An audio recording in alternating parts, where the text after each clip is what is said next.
this parsha, at the beginning of the parsha, it starts speaking about the kindling of the Menorah and the Beis Hamikdash. And the Rebbe is going to take the whole idea of all the different details involved in the kindling of the Menorah in the Beis Hamikdash. Lighting the Menorah. That this was how it was done, who it was done by, who prepared it, where was it located, all these different things. He's going to apply it like the Rebbe always does. He says, Torah Melashon Hara. Torah is always a lesson. Even though now we're in Golus, we don't have a Beis Hamikdash and we don't have a physical Menorah, but the concept of the Menorah and the concept of the lighting of the Menorah and the concept of the Kohanim Gedolim, all these things we can find in our present time, and all these things that Rebbe is going to put together with different nekudos, different points, how it all applies to our life. So first he's actually going to go to the Haftorah of this week's Parsha. It's a Haftorah in Nevuah Zechariah. Haftorah's Parsha is baha'alotcha namar ra'isi v'hine menorah zav kula. Davar Amoir al Knes Yisrael, Kol Yisrael Yachad Menorah Zav Kula. They're entirely a golden menorah. The whole Jewish people are one solid block of gold. As we know, the menorah in the Beis Hamikdash, the menorah was supposed to be made out of one solid piece. It wasn't supposed to be screwed together or welded together. It's just one solid piece of gold. The same thing, the whole Klal Yisrael. No matter who they are, we all make up one golden menorah. Still in all, there were 7 candles. What's the indication of 7? Kach kam chayomes drochim shoynes b'Yisrael k'fi shemuzber u'pirit b'chsidus. Yesh ke'elu shedarkom b'kav ha'chesed v'yesh ha'ilchim b'kav ha'gvura v'kach nimno sheva drochim shem shiva as ha'neres. In Tanya, and in many places of Chassidus, it explains that there's different attributes, different emotions with which we're supposed to serve Hashem, different approaches of serving Hashem. Within doing the mitzvahs, we all do the same mitzvahs, but our feelings and our approaches and so on, every emotion is a different type of emotion, like he's going to explain. And in general, there's 7 emotional attributes. So we're saying that the 7 candles of the Menorah indicate all the 7 different types of Yidden, all the 7 different approaches in the service of Hashem. But even though there's 7 different things, but they have one common denominator. Atzad hashav v'shebehem shekulam neiros v'kulam meirim Beis Hamikdash v'einam mistapkim ba'arosim es Beis Hamikdash el sha'or b'keim Beis Hamikdash la'ever ha'olam kuloi v'lachein ha'y Beis Hamikdash ha'chalonis shkufim atumim. In the Beis Hamikdash, the windows were in a way that was narrow on the inside and broad going outward. In other words, through the walls. If you see pictures of old castles or old fortresses, it's the other way around. You have the outside of the window, the one that's on the outside part of the wall is narrow. And as it goes in, it widens because that protects from attack, and also it allows the light to spread into the building. The Beis Hamikdash was just the opposite. It was narrow, the aperture was narrow in the Beis Hamikdash, and the outside wall was broad. What was that idea? To indicate that the purpose and the idea of the Menorah in the Beis Hamikdash and the light of the Beis Hamikdash was to illuminate outward, was to bring the light of the Beis Hamikdash outside. So this is the idea. Even though there are 7 different avodas, 7 different types of approaches in the service of Hashem, all of them shine in the Beis Hamikdash, and not only do they shine in the Beis Hamikdash, all of them contribute and bring light outward as well. Like Beis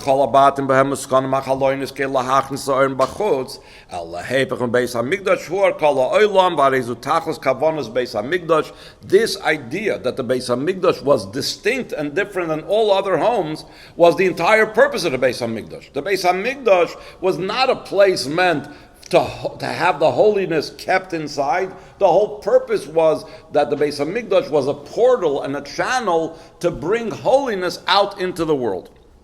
Who was the one that illuminated this? Haneres. That was the candles. And who are the candles? Like we said before, Neshamas Yisrael. So the Jewish people were responsible for bringing the light of the Beis Hamikdash out into the world. Lamrois Havdali Asugim Bekerev Yisrael, Shekein Al Kol Yehudi Lavet Hashem B'Kishrei Noisav Hu Al Nidloi Nivreisi Al Hashamish Es Koini Hu V'Kishrei Noisav Shechunon Bahem Noitzru K'dei Lavet Hashem B'Kishrei Neselu. The fact that I have certain talents, capabilities, and so on that someone else doesn't have is meant for me to use those capabilities. It's important that if I have a talent, I use that talent for the service of Hashem. By the way, we see this in so many videos of the Rebbe, by dollars and answers of the Rebbe to people, that he always encouraged the person, you have this opportunity because you have a talent in art. So you need to find how to communicate with your art concepts of Yiddishkeit. You are a writer. See how you can communicate Yiddishkeit through your writings, etc., etc. Don't deny your talents, just the opposite. You were given certain talents by Hashem to be able to use them for spreading the light, like the Menorah spreads its light, and each candle is separate. Each branch is a different type of way of spreading the light. An artist doesn't spread the same way, the light, as a teacher does, and a teacher doesn't spread the light the same way like someone else does. That's the idea of having 7 different candles, to show that each one has to spread the light in his unique talent the way he has. But despite the fact that we're each doing it in a different manner, the common denominator is we are all illuminating.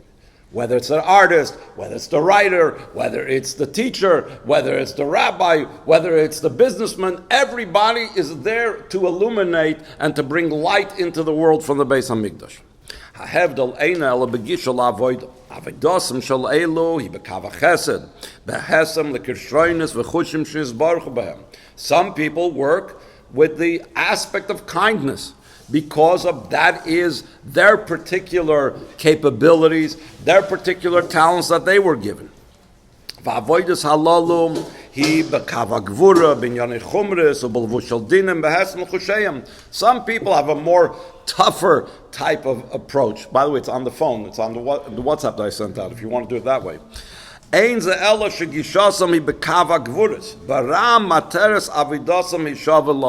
Whether a person is using his talents in the line of kindness or in the line of severity and discipline, so this discipline that he's using is also being used to illuminate and to shine a light.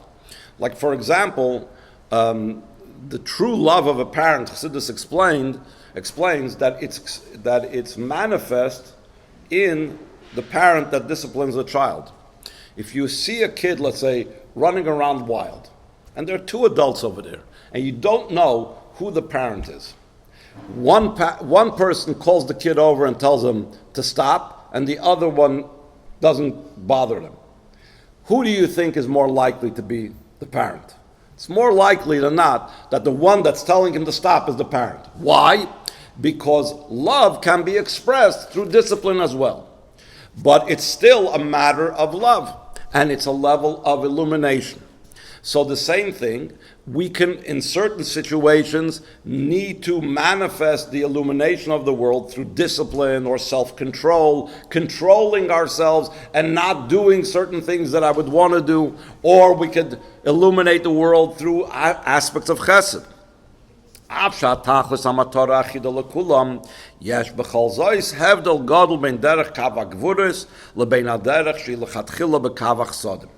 She'oz ein tzoyrech legashish. Hamatara niris la'ayin miyad shekein gam begilui zuderech shel v'hatorach kamoicha.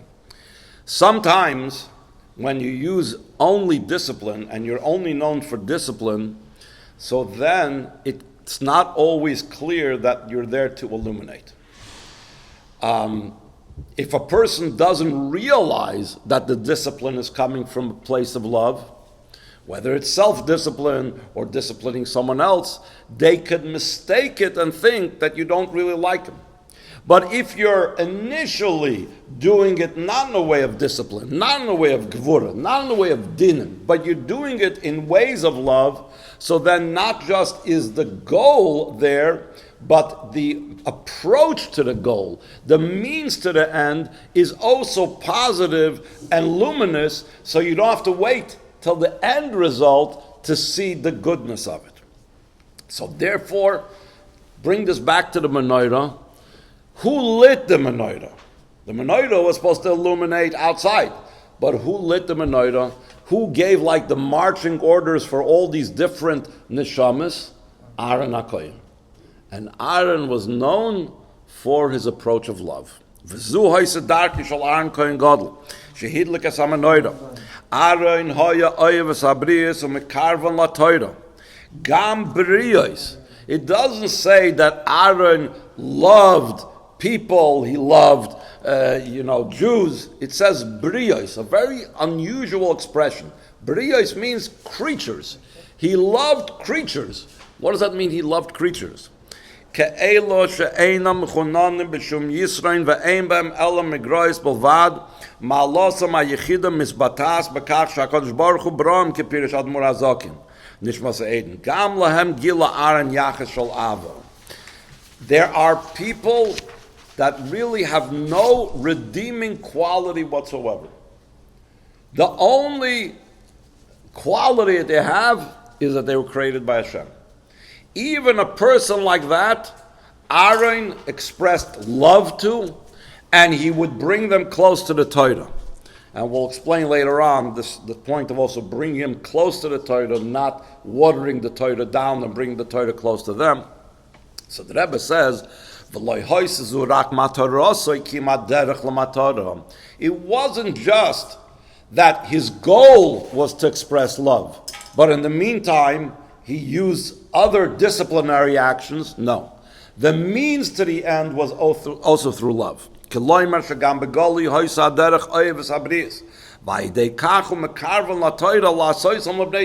made them Torah followers because he showed them love.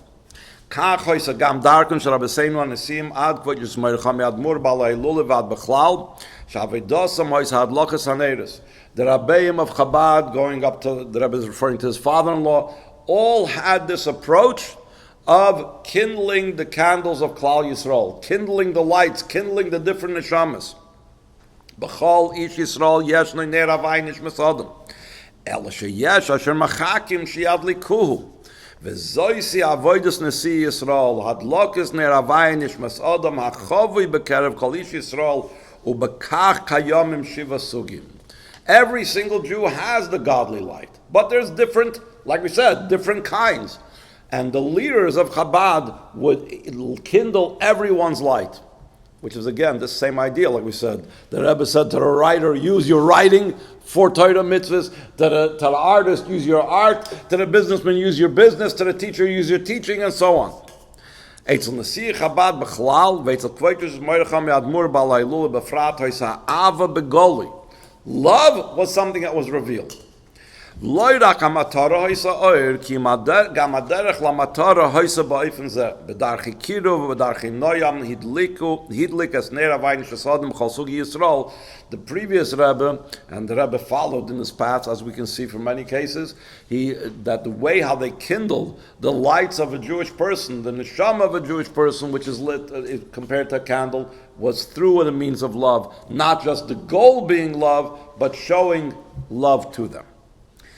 The Rebbe, here's another point that the Rebbe is going to bring out. Haseder ba'afotzes hamayonis chutzahu loy lahamtin at she'ela hanichlolim begeder chutza yavoyu lemayonis ela yafutzu ma'asecha chutza lotzes hachutza v'sham lahafitz hamayonis. The Baal Shem Tov was told by Mashiach that when will he come? When your wellsprings, meaning the wellsprings of the inner teachings of the Torah, Chassidus, is spread outward. So one could wait till someone knocks on your door and says, teach me Chassidus, teach me Tanya, teach me the inner parts of the Torah. So we say no. The way how we need to spread the wellsprings outward is to go and to spread it outward, to make sure that it reaches all over, to go outside and over there to spread out the well springs. This we could find already in Aharon.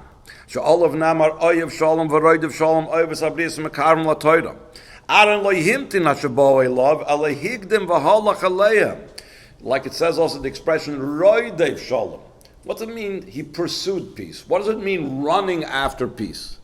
That means he looked for means to bring a connection between himself and another Jew, and to bring connection between one Jew and another Jew, and to bring them close to the Torah. Hu halach lebriyos koloymar, gam le'ela she'em bem kol yisrim malvada yosem briyos bruya kadosh baruch hu gam aleim halach aram v'karvim la'Torah. Like we said before, that he reached out to even those people that were only considered creatures of Hashem. But Ram, here he's going to say the exact term is u'mekarvan la Torah.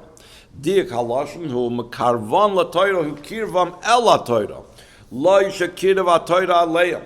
Lemrois shepana lebriyos. So you would think if he's dealing with people that the only redeeming quality is that they were created by Hashem, maybe we should water down the Torah for them.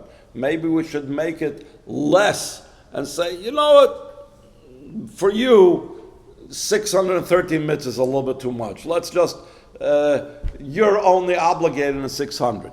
Of course, you can't ask somebody to do all 613 at once. That's not what the Rebbe means over here.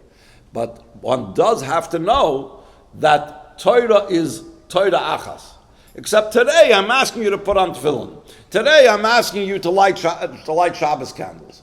But it's not to the exclusion of all else, and that means there's no other mitzvahs, there's no other Torah. We don't water down the Torah to be able to bring it to the people. We bring the people closer to Torah. The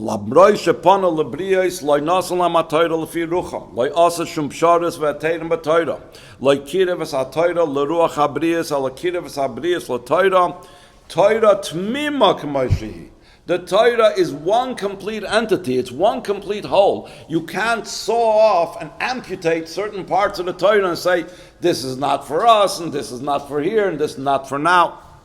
Nekudas Avodas Shel Aharon remuza parts Hashavua baha'alotcha haneres, like we mentioned before, neres roim zim l'neshamas Yisrael. It's the Jewish soul. Ukenemar neravai nishmas Adam. Bechlalas kayamim shivasugim b'neshamas Yisrael, like we mentioned before. K'mavor b'kudei Torah shezau in shal shivas neres haMenorah. What was done with these 7 types of Jews? Va'avodas Aharon hoisa hadlakas haneres va'alosam. He kindled the neros and he raised them up. B'chol ish Yisrael yeshnoi haner aliki el shuchavu. Every single Jew has the godly candle, but it's concealed. So right away in the beginning of our parsha, when it uses the word beha'alotcha haneros, all the Mefarshim want to know, why is it used such an unusual type of expression? Beha'alotcha is from the word aliyah, elevation.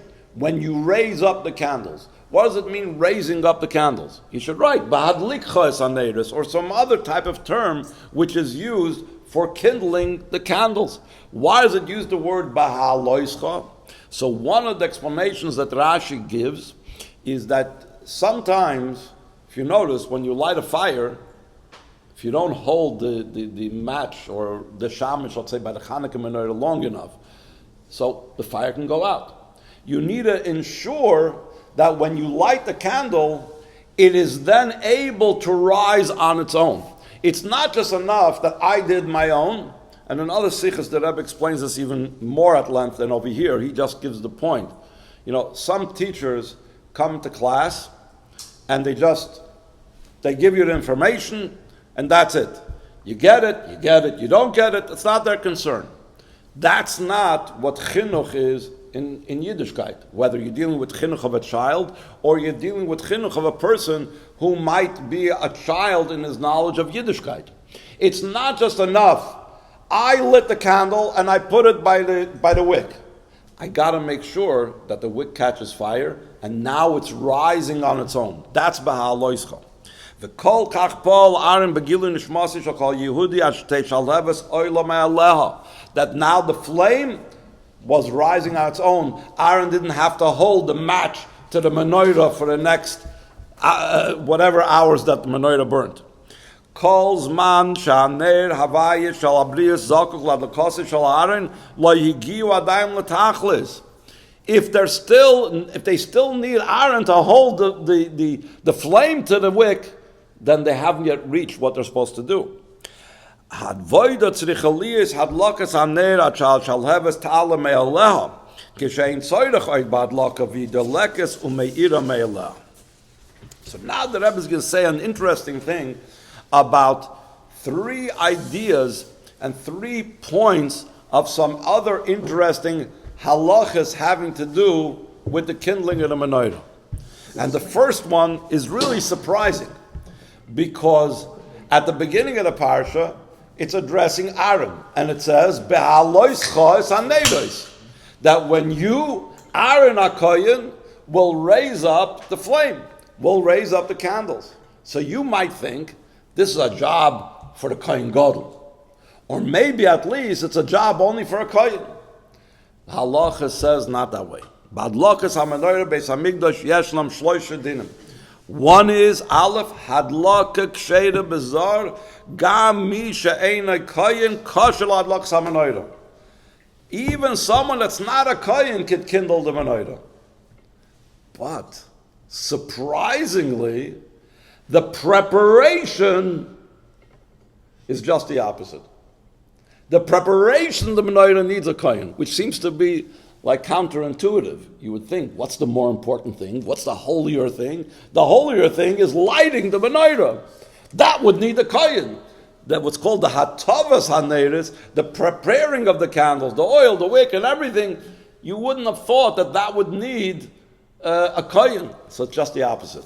The kindling in a menorah, even a Yisrael could do. And Beis, hatavas haneris, which is hachanas haneris, tzrichali is dafkai de kohen. Only a kohen could do it. And another thing which indicates like a sanctity and holiness, Gimel, Mekoyim Amidas HaMenorah Davke Beheichal Beis Hamikdash.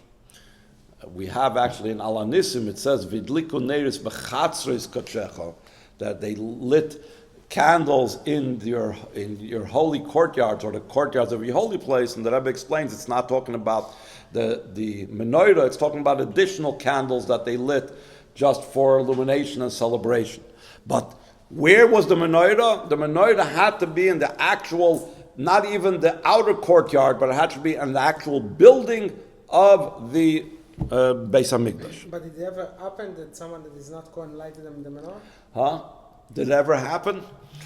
I don't remember if a poil had happened or not, but I know there's a discussion in the Gemara how a Yisrael would be able to reach because the menorah was in a place. Exactly, so the Gemara talks about having this type of lighting it with a long type of stick or something using. It was inside, right? Exactly. So it was a place where only the Kohanim were allowed to go. So they describe using a stick. It's long enough that he could be outside of the Ezra's Kohanim.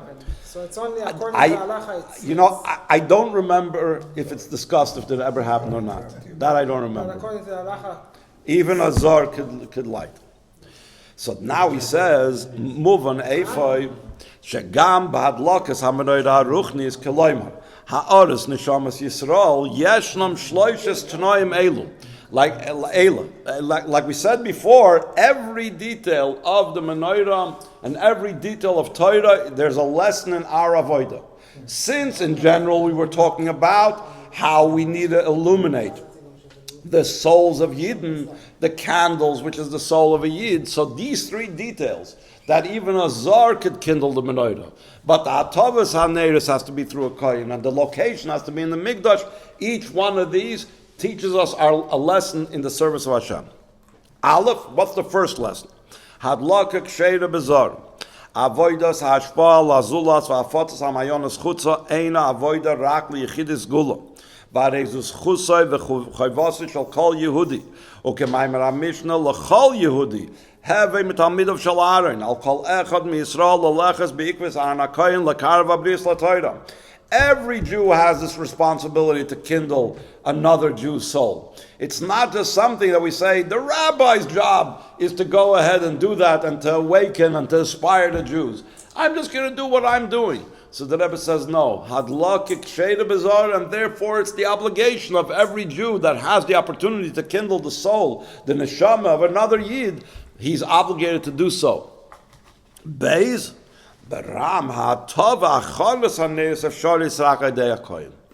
the tools used to illuminate the souls of others has to be directed by a professional, has to be directed by an expert, has to be directed by someone that's connected with Hashem.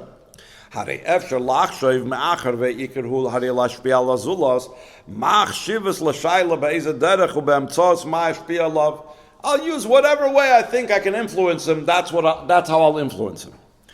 The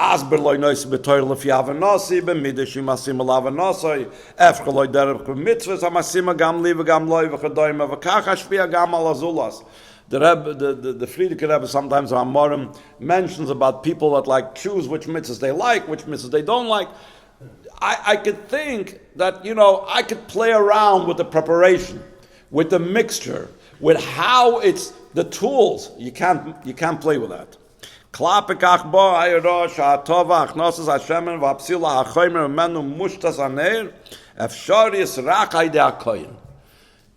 This you need to leave to the experts. Don't try this at home. What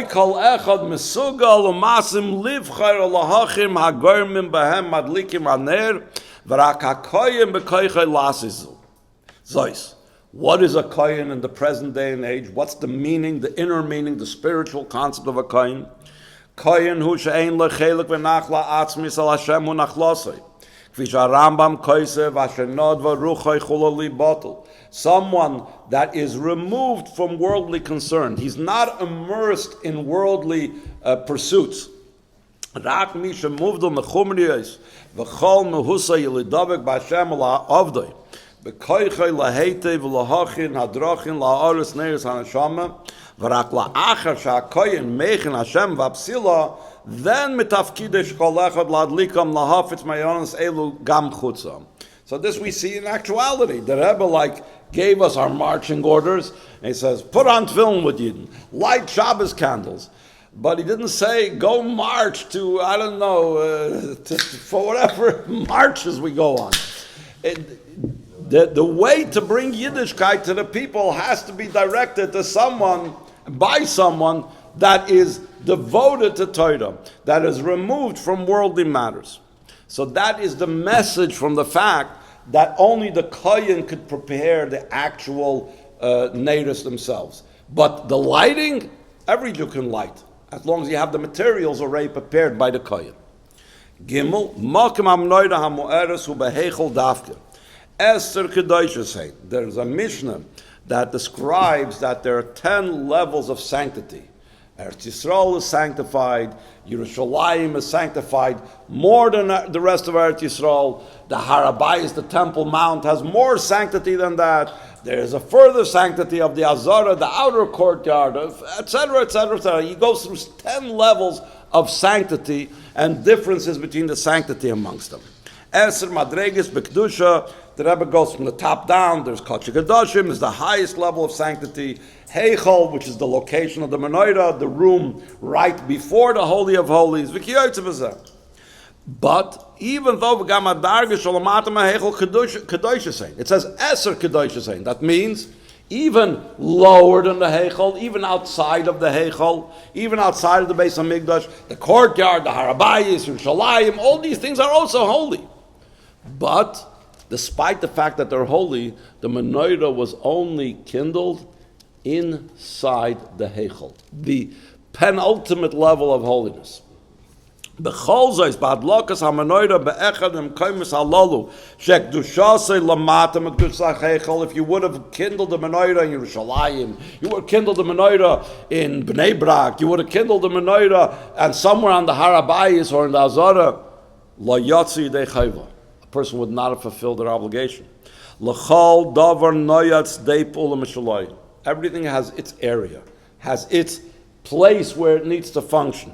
V'tafkida shel ha-menorah hu laha'ir b'heichel. What is the message of illuminating in the heichel? What's the idea specifically the heichel? Hayra mekach ba'avodah hi she'al yomer ha'adam. Emes hadavar she'ish Yisrael tzarech lahadlik haner shebekirbei v'haner she'al zulas. I need a light, my inner candle. I need a light the candle of another yid. Ach mi omer shalai lasas bekdusha chamura kol kach. Who says I need to use the utmost tools of holiness? Yesh kamari harbe b'nei Yisrael asher ein dorshem behem b'mida gedoila kol kach. Then we don't ask of them so much. Umadua eifei nidrosh ani levatzeh azayis b'tzura kazu. We'll soon explain that this is talking about teaching the innermost parts of the Torah. Don't just suffice with teaching them the external things. I'm going to teach them Chumash, I'm going to teach them Halacha, but I should teach them Tanya, I should teach them Amorim, I should teach them Sichos. This is too high, this is too holy. So we say no. Lakach ba'ayra, kol echad yesh lo tafkidai, misimasei shenoyad avurei, me'achar she'adam ze chunan bekoiches ve'efshari lahayr b'makom kadosh yoser, mechicha uvdazu shezeh tafkid shehut lo lavai de aboyre. Ukishaloi oisas hadavar kach, pirush hadavar shloi mile adayin tafkidish ken lekiyim retzoin haboyre. If a person is given an opportunity, a person is given certain capabilities, and they don't use that opportunity, they don't use that capability, so they are thwarting Hashem's will. Why did Hashem give me that capability? Because He wanted me to use it for expressing and bringing Yiddishkeit out to people.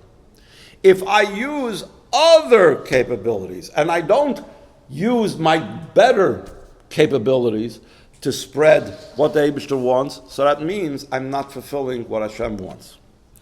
So the Rebbe says something very deep. When we talk about Hashem's will, when we talk about will, the Chassidus explains this at great length. The Rebbe puts it in a very short paragraph, that when it comes to will, there is no difference between a minor will and a major will.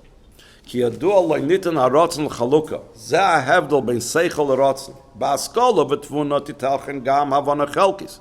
Loi kein beratzon. Ki shaloi mevutza haratzon l'chol pratav.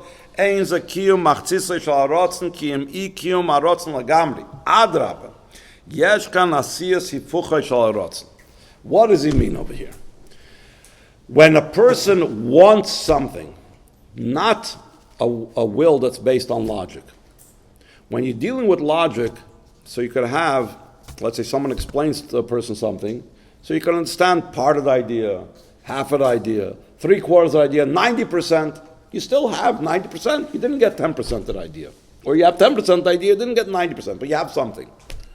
When it comes to pure will, again, not a will based on reason, but pure will, there is no part way.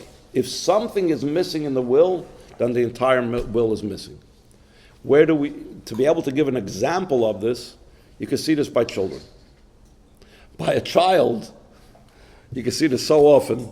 If they expected 20 lollipops in their bag, and there was only 19, and the mother or father tells them, but you got 19, the kid will be bawling and crying, but what do you mean? But you got 19 lollipops. What's the problem? What are you going crazy about? Because when you're dealing with will that is removed from intellect, so it's, in Yiddish there's an expression, oder gar oder garnish. Either you have it all, or if you don't have it all entirely, 99% is not the will. It's not what he wanted. Reminds me, I remember someone in Los Angeles was remodeling their house or whatever on the block that I lived, and they kept on redoing the stairs, not just into the house, but like stairs to go up from the street to the lawn. There was 3 steps, and they redid it 2 or 3 times, and I couldn't see what was bothering them. Maybe it was a little bit off center or whatever. But if it's not according to the will, that's it. The whole thing is not worth it. You don't say, I got 90% of the stairs right. I wanted the stairs to be exactly this way, and if not, it's not what I want. So by Hashem as well, His will for Torah mitzvahs transcends intellect. And if He wants us to do something, we are, and we avoid that obligation and that desire, it's like we didn't do anything. Obviously, it's not really not doing anything, but it's not the appropriate thing. So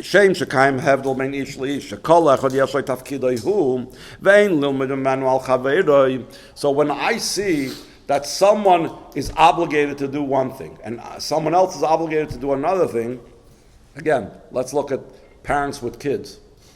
That you see that a kid will often say, or in class you say, the teacher didn't ask that and that person to do this type of thing. Why does he ask for me?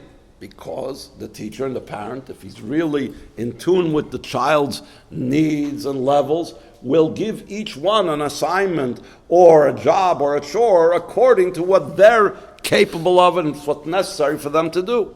The same thing, when we see that there is a certain obligation that we have an opportunity to fulfill, we cannot look at someone else and say, well, he's not doing something like that, or he doesn't seem to be needing to follow that. You can't look at someone else. Because the fact that Hashem gave me this opportunity means that this is what Hashem wanted me to do. And the Rebbe says, just like it's between person and person, kach kaim gam hevdel ben dor l'dor. Different generations have different jobs. But b'doros ha'achronim shnizgalsa pnimis ha'Torah are izgalus zu atzmo yira shelimud pnimis ha'Torah hu echad mitafkidei doreinu u'mekiven shekach asur acheres shekein la'kamur ein chaluka b'ratzain. In previous generations, people didn't know the hidden secrets of the Torah. The very fact that in our generation and the latter generations, the inner parts of the Torah was revealed, that means it's obligatory upon us to study it and to spread it. And you can't say, but they didn't. Just like you can't say from one kid to another, from one person to another. Hashem gives each generation their job and their mission and their need, what they have to do. And that's what Adlokas HaMenorah Melamedes Eisanu Drusha B'Yisaskus B'Pnimius HaTorah. The Rebbe had spoken about that a flame, he says in footnote 14, let's actually look at the footnote. Be'esh yeshnei sugim. Nahoira uchma, that's a Kabbalah terminology, which means H-keha, hakroivel psilo. If you look at the fire on a wick, so the part of the fire that's closer to the wick is darker, because it's busy and is consuming the material of the wick, so that like adds color, if you will, to the fire. And v'nohira chivra, further away from the wick, higher in the fire, that's a eish behira, a more clear and luminous type of fire. Torah also has the Nahoira Uchma, Nahoira Chivra. Let's go back into the text on top of the second column. The revealed part of the Torah engages and deals with, just like the lower part of fire deals with the wick, the same thing, the revealed part of the Torah deals with physical things. Do this, don't do that. This person said this in Bezdin, this person said that in the Bezdin, there's arguments, there's disputes. So it's like the part of the fire of Torah which is engaged with the physicality, just like the fire that's engaged with the wick. There's the part of the flame which is above the fray, beyond dealing with the physicality of this world. Pnimius HaTorah, the inner part of the Torah, does not deal with the physicality of this world.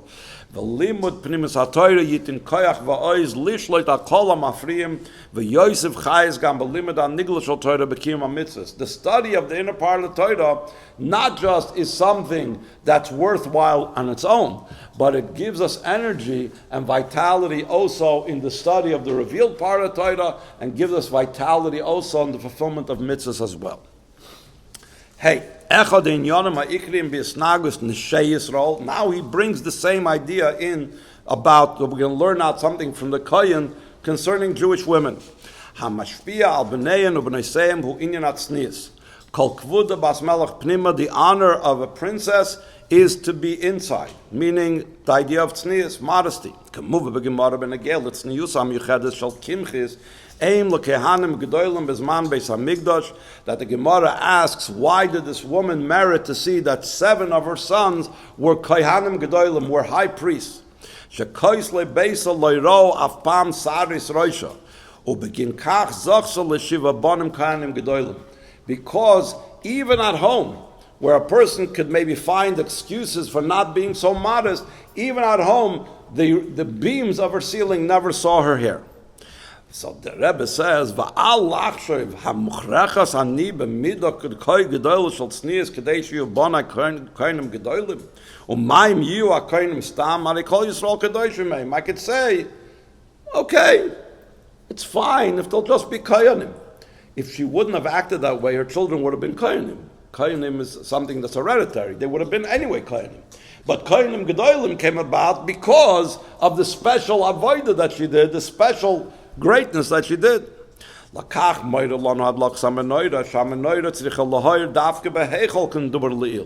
It has to be, you have to try to put things in the most holiest place.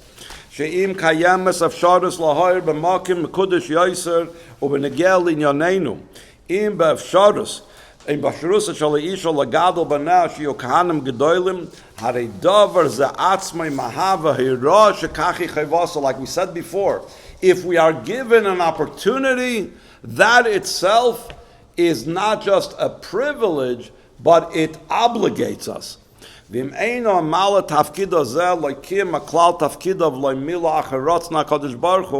didn't fulfill what Hashem wanted.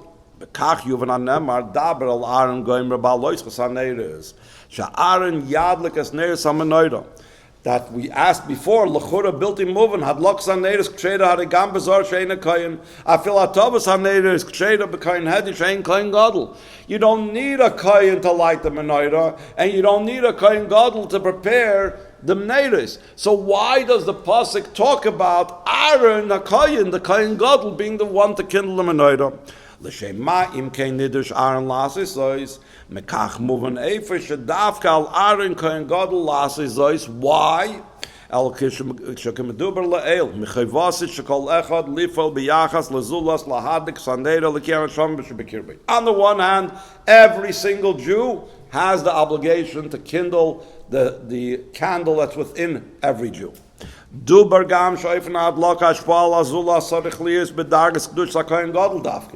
other hand, the level that we are exposing him to, we don't water it down. We bring it up to the highest, most levels, even the level of a Kohen Gadol.